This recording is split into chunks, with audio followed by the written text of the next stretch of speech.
Grace to you and peace from God our Father and from our Lord God, Jesus Christ. Our topic for the day, we shall call your Trinitarian monotheistic Jesus is a false Christ. Matthew 24:24a.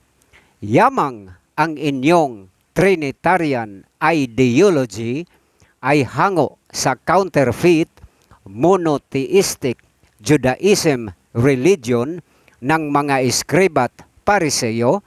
Therefore, it definitely follows na ang inyong nag-iisang Diyos na kinikilala at sinasamba unwittingly or unknowingly ay walang iba kundi si Satanas mismo. John 8:44, that deceived the whole world. Hindi nyo ba alam na naibaba na ang hatol sa inyo ng Diyos Ama through Jesus Christ? So much so na ni isa man sa inyo shall not taste the Father's banquet. Luke 14:24. At yaon ay pinagtibay pa lalo ng Panginoong Hesus Kristo. The wedding is ready, but they which were bidden were not worthy. Matthew 22:8. At ang mga inanyayahan ng Diyos Ama sa kanyang piging na di makakadalo ni isa man sa kanila dahil di karapat-dapat, ay kayong lahat na naninindigan na mayroon lamang iisang Diyos, tulad ng counterfeit Judaism religion ng mga Iskribat Pariseo. All monotheistic countries with their Islam religion and the entire Christendom, Catholics, Orthodox, Protestants, and all churches na nag-advocate na mayroon lamang iisang Diyos, sapagkat ang inyong triune God na nag-iisa lang din ay si Satanas pa rin iyon. Ang Diyos na ipinapangaral ng mga Iskribat Pariseo sa aba ninyo. For at the end of the day, Jesus Christ will personally mukhaang ipapahiya kayo in broad daylight. Hindi ko kayo kilala. Matthew 7:21-23. Consequently, kawawa kayo sapagkat kayo'y sasaapoy sa impyerno magpakailanman at kinikiliti ng uod na di namamatay. Mark 9:43-48. All because you rejected the theology of Jesus Christ that there are two gods, ang mag-amang Father and Jesus Christ.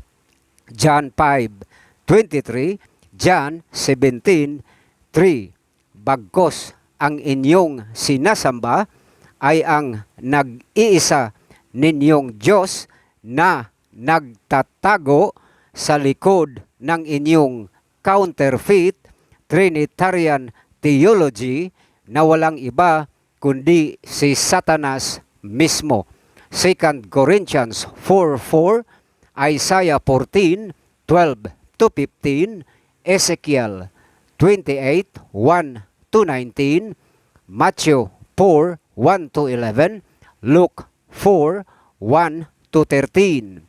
If we are to summarize the four Gospels, Matthew, Mark, Luke, and John, the Father's will is this: that we should and must accept the theology of Jesus Christ. Matthew 17:5. Sapagkat sa tanang buhay niya ay kaniyang ipinapangaral at ipinaglalaban hanggang kamatayan na ang Diyos ay dalawa. Ito'y dahil alam niya na ang ipinagpakilalang Diyos ng mga iskriba at Pariseo sa bansang Israel na nag-iisa lang di umano ay walang iba kundi si Satanas mismo in real life and in real time. At dahil hawak nga ni Satanas pansamantala ang buong mundo, ay nananaig pa rin hanggang sa kasalukuyan na mamayagpag at lumalaganap sa buong mundo ang counterfeit theology na mayroon lamang iisang Diyos, Diyos na huwad na si Satanas. Ito ang hindi naiintindihan ng buong mundo. Ang lamentation ng ating mahal na Panginoong Hesukristo na may pangamba na nagpaalaala sa atin in so much that if it were possible, they shall deceive the very elect. Matthew 24:24b. Above all, hindi rin ito naintindihan ng buong mundo ang nakatagong mensahe ng resurrection of Jesus Christ by God the Father, that its theological and legal impact or effect na tama nga at totoo ang preaching ng Panginoong Hesukristo na dalawa nga silang Diyos, the living God, and Christ, the Son of the living God.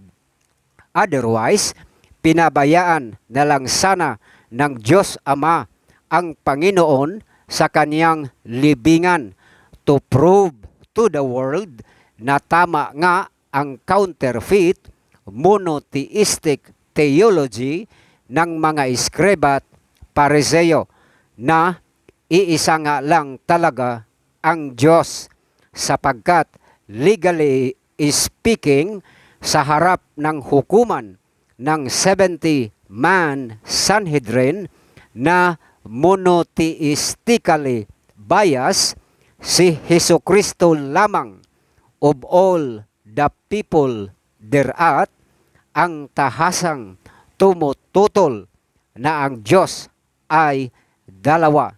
Kaya unanimously, kamatayan by crucifixion ang naging hatol sa inosenteng Hesukristo. Ang hindi nila alam ay binding pala talaga sa Ama ang apila ng Panginoon sa Ama bago pa man ito malagutan ng hininga, saying, Father, into thy hands I commend my spirit. Luke 23:46. And as the ultimate judge, after 3 days, God the Father acquired jurisdiction over Jesus Christ by raising him back to life, but no longer as Yahweh turned Jesus Christ, but as the Lord Jesus Christ. So, the message of the resurrection of Jesus Christ by God the Father ay totoo nga na ang Diyos ay dalawa, the Father and Jesus Christ. At talagang maling-mali ang counterfeit theology ng mga iskriba at pariseyo na ang Diyos ay iisa lamang di umano. At dahil ipinagpatuloy ng mga apostol from Acts 2 to the book of Jude na dalawa nga ang Diyos, sila man ay pinag-uusig din at pinagpapatay, save John Patmos, the Revelator, which is why na nauna nang ipinagbilin ng Panginoong Hesukristo na bago ang pangalawang pagparito niya, God being fair and just, ay minabuting i-preached muna first and foremost ang everlasting gospel of the kingdom ng mag-amang Diyos, the theology of Jesus Christ. Matthew 24:14, Revelation 14:6-7. To counter, I repeat, to counter the counterfeit monotheistic theology of the scribes and the Pharisees. Nang sa ganon, the moment ibababa na ng mag-amang Diyos ang kanilang wrath of God, ang mag-amang Diyos ay hinding-hindi masisisi ninuman o makukonsensya man sa malalagim na kahihinatnan ng mga tao na ang kinikilala at sinasamba ay ang nag-iisa nilang huwad na Diyos na si Satanas. Kaya kung mananatili pa rin kayo riyan sa inyong counterfeit Trinitarian monotheistic theology, ilang sandali na lang ay mahuhulog na kayong lahat sa kumunoy ng one world religion, ang Abrahamic family house na nagtataguyod sa buong mundo na mayroon lamang iisang Diyos na pamumunuan ng Santo Papa, the false Christ.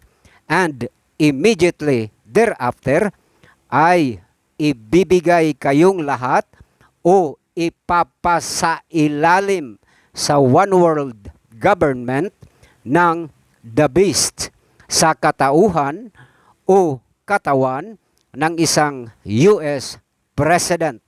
Thereat, tatatakan kayong lahat ng indelible at irreversible mark of the beast sa gisag ng inyong allegiance na kayo nga'y mga kampon at mga alagad ng nag-iisang Diyos ninyo, si Satanas. Kaya ang payo ng mag-amang Diyos sa inyo, umalis na kayo riyan diyan sa inyong nakagisnang counterfeit Trinitarian monotheistic theology. 2 Corinthians 6:14-18, Revelation 18:4-8. While it is said, today, if you will hear His voice, do not harden your hearts. Hebrews 3:15. For tomorrow might be too late. James 4:14. And this is non-negotiable. Take it and you will be saved. Leave it, then to hell you go. Pero bakit pinawalang saysay ang monotheistic Judaism religion? Hebrews 8:7-13, Luke 5:36-39.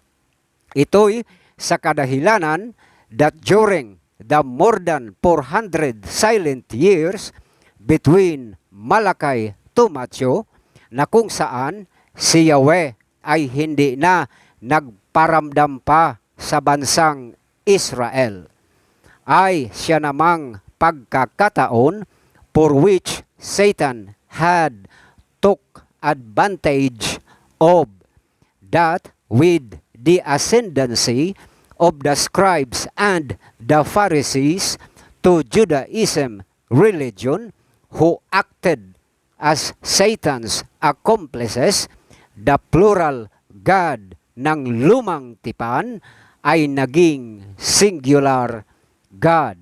At yaon na nga ang kapanganakan ng counterfeit monotheistic Judaism religion, na siya namang katuparan sa mapangahas na pangarap ni Satanas na maging the most high. Ano pat, yaon ay humantong upang paratangan nila at hatulan ng kamatayan ang Panginoong Hesukristo for blasphemy, sapagkat siya'y nagtuturo o nangangaral na ang Diyos ay dalawa. And with their counterfeit monotheistic theology, they were misled by Satan to believe, nagsapantaha ika nga, na si Yahweh ay di umano ang Ama, which is a big lie indeed, sapagkat si Yahweh ay hindi ang Ama, dahil sa kabuuan ng lumang tipan ay sakay Haring David lamang, wala ng iba pa nakipag-ugnayan ang Ama. Awit 110:1. Si Yahweh at ang Ama ay two separate persons or entity which are distinct from each other. In short, from Genesis to Malachi, Judaism religion through Moses was worshiping the plural God through Yahweh. Sa matulin sabi, Yahweh had introduced himself as the God ng lumang tipan for and in behalf of the plural God, or in the name of God the Father. Sapagkat kung ang Diyos nga ay nag-iisa lang talaga, then we should have, I will make man in my own image, after my own likeness. O kung ang Ama nga ang nagsasalita during creation at hindi si Yahweh, then it must be, I will make man in our image, after our likeness. Albeit hindi nga singular ang Diyos at hindi rin ang Ama ang nagsasalita during creation, kundi si Yahweh. Therefore, we have, let us make man in our image, after our likeness. Ibig sabihin na dalawa nga silang Diyos from the beginning. Compare John 1:1-3. At na mas dakila nga ang Ama kaysa kay Yahweh, sapagkat Genesis 1:26a had a note or tone na si Yahweh was in no position to create man in his own volition or authority.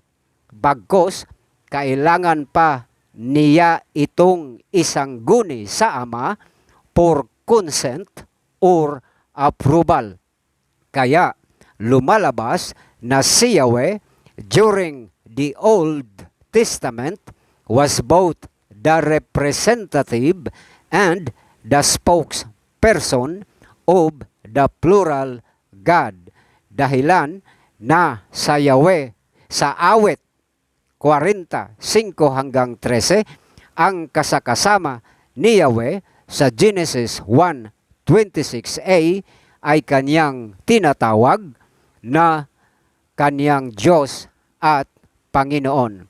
Kaya naintindihan na natin ngayon ang John 1:18, John 6:46 na talagang wala pang tao na nakakakita sa Ama, sa kadahilanang si Yahweh pala talaga ang mismong gumaganap bilang Diyos sa lumang tipan na nagpapakita kay Moises his back parts.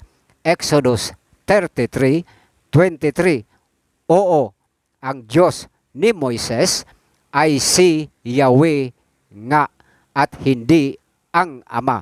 At yan ang mensahe ng transfiguration of Jesus Christ sa Matthew 17:1-5, na ang Panginoong Hesukristo nga ay walang iba kundi si Yahweh na nagkatawang tao. More so, si Jesus Christ din ang siyang sinasabi ni Haring David na kanyang Panginoon. Mateo 22:42-45. At dahil available na sa atin ngayon ang kabuuan ng Biblia from Genesis to Revelation with the guidance of the Holy Ghost, we can now plainly and clearly identify the plural Lord of Psalm 110:1 as the Father said to Yahweh, turned Jesus Christ, set at my right hand until I make your enemies your footstool. So, with the wisdom of the Holy Spirit, ating nasaksihan that from the Old Testament to the New Testament, the biblical theology is consistent enough na dalawa nga ang Diyos, ang mag-amang Father and Jesus Christ. However, the book of Revelation is the summary of Genesis to the book of Jude. At doon ating mapapansin na ang Holy Ghost ay hindi na binigyang diin pa, for that would be redundant, but only the Father and Jesus Christ were simultaneously worshipped and honored as the reigning gods by all of the created beings. Revelation 5:13. For it is very obvious na ang Holy Spirit ang siyang joint spirit and the joint manifestation of the Father and Jesus Christ respectively, in that ang mag-amang Diyos ay kasalukuyang nandoon sa paradise or the third heaven. Ang banal na Espiritu ang siyang kasalukuyang Diyos na sumasa bawat isa na kumikilala sa Godship ng mag-amang Diyos. Romans 8:11, 1 Corinthians 3:16, 1 Corinthians 6:19. So, using both the bird's eye view and the worm's eye view in handling the Bible in its entirety with the guidance of the Holy Spirit, I say to you, lipas na o obsolete na ang inyong doktrina na para maligtas ang tao ay tanggapin ang Panginoon bilang Diyos at tagapagligtas. Applicable and binding lang iyon sa panahon ng mga apostol, sapagkat kaakibat sa pagtanggap sa Panginoon ay ang pagtalikod o pagtakwil sa kanilang counterfeit monotheistic theology, at kasabay niyaon ay ang pagkikilala sa Godship ng mag-amang Diyos, God the Father and the Lord Jesus Christ. But when Paul died sometime in 65 AD, the so-called Christians or believers, almost all of them, ay nagbalik loob sa kanilang counterfeit theology na iisa lang ang Diyos. Acts 20, 29 to 31, Hebrews 6, Hebrews 6, 4 to 6, Hebrews 10, 26 to 32. And during the 2nd century, Christendom termed it Triune God, hence the birth of the doctrine of Trinity. And by AD 610, Muhammad propagated the monotheistic Islam religion.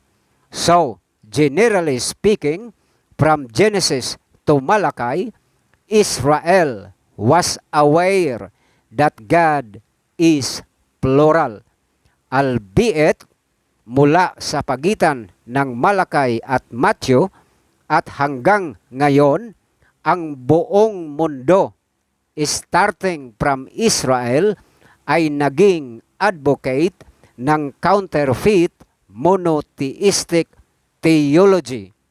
And to counter it,